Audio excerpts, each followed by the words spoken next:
Buonasera a tutti e bentornati a Liberamente, variazioni e scorribande qui su Radio Libertà. Allora, oggi il Parlamento europeo ha battuto un colpo incompleto, tardivo, non trascendentale, ma comunque effettivo di lucidità.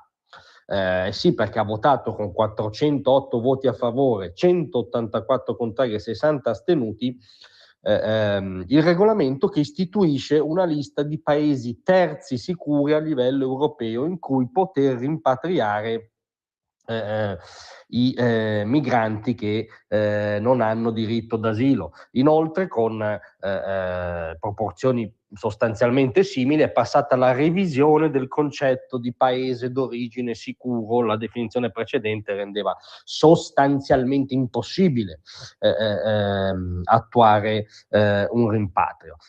Come ha sintetizzato tra gli altri l'onorevole della Lega Susanna Ceccardi, i cambiamenti sono sostanziali, non sono retorici. Anzitutto i richiedenti a cui verrà rigettata la domanda potranno appunto essere rimpatriati subito, potranno sostare negli hub di paesi terzi, per esempio nella famigerata Albania, in attesa del giudizio definitivo. Poi tutto questo calato in Italia ovviamente contempla una variabile nostrana, autoctona, particolarmente attiva, che è la magistratura, o meglio la parte ideologizzata della magistratura.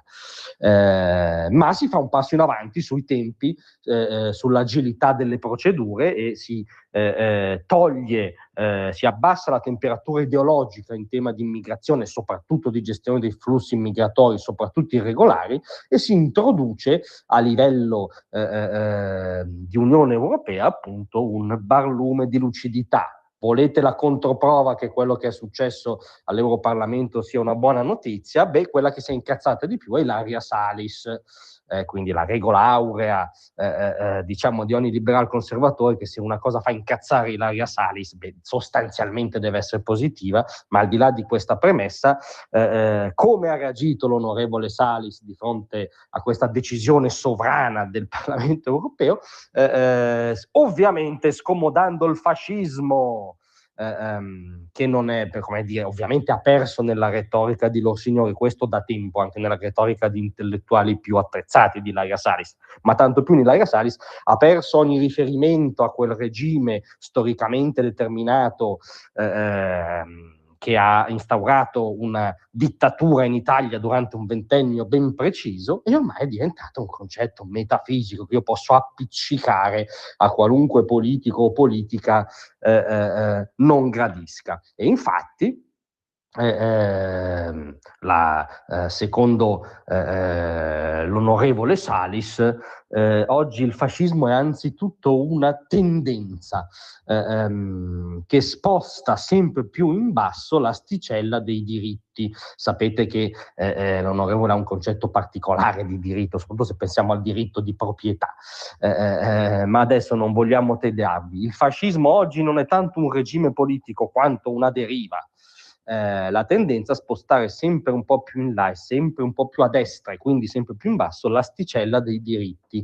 La disobbedienza civile non è un'opzione, diventa una necessità. Ora non sappiamo cosa intenda con disobbedienza civile l'onorevole Salis, temiamo magari si riferisca a certi suoi amici torinesi.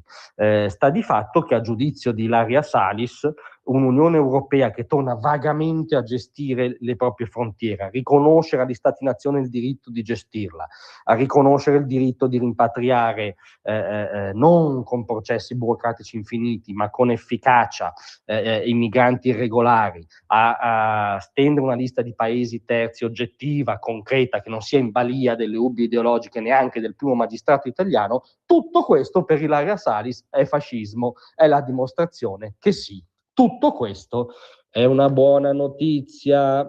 Grazie a tutti, a domattina.